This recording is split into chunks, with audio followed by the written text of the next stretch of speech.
야고보서 3장 1절부터 12절까지 말씀입니다. 내 형제들아, 너희는 선생된 우리가 더 큰 심판을 받을 줄 알고 선생이 많이 되지 말라. 우리가 다 실수가 많으니 만일 말에 실수가 없는 자라면 곧 온전한 사람이라 능히 온 몸도 굴레 씌우리라. 우리가 말들의 입에 재갈 물리는 것은 우리에게 순종하게 하려고 그 온몸을 제어하는 것이라. 또 배를 보라. 그렇게 크고 광풍에 밀려가는 것들을 지극히 작은 키로서 사공의 뜻대로 운행하나니 이와 같이 혀도 작은 지체로 돼 큰 것을 자랑하도다. 보라, 얼마나 작은 불이 얼마나 많은 나무를 태우는가. 혀는 곧 불이요 불의의 세계라. 혀는 우리 지체 중에서 온 몸을 더럽히고 삶의 수레바퀴를 불사르나니 그 사르는 것이 지옥 불에서 나느니라. 여러 종류의 짐승과 새와 벌레와 바다의 생물은 다 사람이 길들일 수 있고 길들여 왔거니와 혀는 능히 길들일 사람이 없나니 쉬지 아니하는 악이요 죽이는 독이 가득한 것이라. 이러므로 우리가 주 아버지를 찬송하고 또 이것으로 하나님의 형상대로 지음을 받은 사람을 저주하나니 한 입에서 찬송과 저주가 나오는도다. 내 형제들아, 이것이 마땅하지 아니하니라. 샘이 한 구멍으로 어찌 단물과 쓴 물을 내겠느냐. 내 형제들아, 어찌 무화과 나무가 감람 열매를, 포도나무가 무화과를 맺겠느냐. 이와 같이 짠 물이 단물을 내지 못하느니라. 아멘.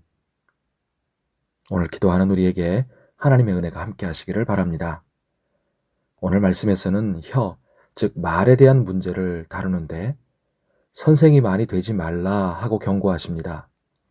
선생은 목사나 교사, 장로 등 누군가를 가르치고 이끄는 지도자를 의미할 것입니다.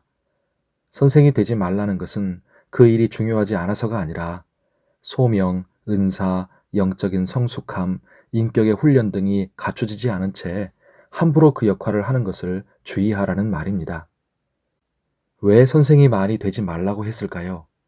첫째는 선생된 자들이 더 큰 심판을 받을 것이기 때문입니다. 선생은 자신의 말에 대한 더 큰 책임이 있습니다.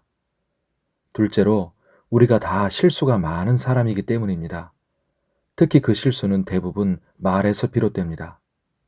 그래서 앞에 1장 19절에서도 사람마다 듣기는 속히 하고 말하기는 더디하며 성내기도 더디하라 하고 권면하죠. 혀에는 엄청난 힘이 있습니다. 먼저 혀는 작지만 지배력이 있습니다. 말의 입에 물리는 재갈이나 배를 조종하는 키처럼 말이죠. 그래서 작은 혀로 그 사람의 인생도 심지어는 국가도 움직이게 만듭니다. 또 혀는 파괴력이 대단합니다. 작은 불씨가 산을 태우는 것처럼 말이죠. 그래서 혀는 불입니다. 말 한마디로 인해 그 사람의 삶의 수레바퀴를 불살라 버릴 수도 있고 심지어 국가의 운명도 파괴해 버릴 수 있습니다. 그리고 짐승들은 길들일 수 있지만 혀는 능히 길들일 사람이 없습니다. 그래서 하나님의 도우심과 지혜, 은혜가 꼭 필요하고 구해야 합니다. 혀는 일관성을 가져야 합니다. 한 입에서 찬송과 저주가 나와서는 안 되는 것이죠. 샘이 한 구멍으로 단물과 쓴 물을 내지 않듯이 무화과 나무는 무화과를 맺고 포도나무는 포도를 맺듯이 하나님의 자녀들 구원받은 참 성도는 혀가 이중적으로 이랬다 저랬다 하지 않고 일관성을 갖도록 잡아야 합니다. 이렇게 혀, 말이 너무나도 중요하기 때문에 성경은 수십 곳에서 혀와 말에 대해 권면합니다. 에베소서 4장 29절에 말씀합니다. 무릇 더러운 말은 너희 입 밖에도 내지 말고 오직 덕을 세우는 데 소용되는 대로 선한 말을 하여 듣는 자들에게 은혜를 끼치게 하라. 잠언 15장 1절 2절에도 말씀합니다. 유순한 대답은 분노를 쉬게 하여도 과격한 말은 노를 격동하느니라. 지혜 있는 자의 혀는 지식을 선히 베풀고 미련한 자의 입은 미련한 것을 쏟느니라. 성도 여러분, 우리는 지혜 있는 자의 혀가 되기를 바랍니다. 이 지혜에 대해 다음 말씀으로 내일 이어집니다. 우리가 말에 실수가 없는 온전한 사람이 되면 얼마나 좋을까요? 그래서 혀와 말도 훈련이 필요합니다. 다른 사람도 나 자신도 길들이기 힘든 혀를 하나님께서 길들여 주시도록 은혜를 구합시다. 그리고 오늘 하루 우리가 다른 사람들에게 특별히 가까운 사람들에게 덕을 세우고 은혜를 끼치는 선한 말을 많이 하는 날이 되기를 바랍니다.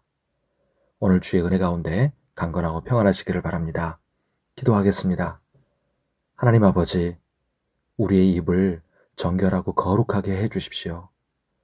하나님을 영화롭게 하며 사람을 살리는 말, 세우는 말, 격려하고 위로하는 말, 덕을 끼치고 축복하는 선한 말을 하게 하여 주옵소서.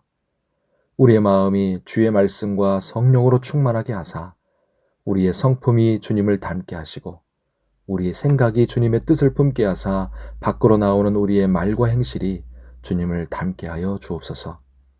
특별히 선생된 자들을 붙드사 말에 실수가 없는 온전한 사람으로 성숙하게 해주시고 사람들을 가르치고 이끄는데 부족함이 없도록 주님의 지혜와 은혜를 부어 주옵소서.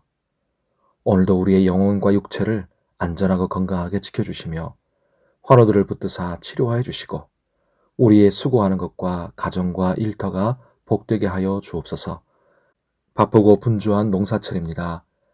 모든 것이 순조롭게 진행되도록 도와주시옵시고 피곤하고 지치지 않도록 우리를 붙잡아 주옵소서. 오늘도 우리의 기도의 제목을 간절히 기도하며 올려드립니다. 들으시고 은혜로 응답하여 주시옵소서. 감사하며 예수님의 이름으로 기도하옵나이다. 아멘.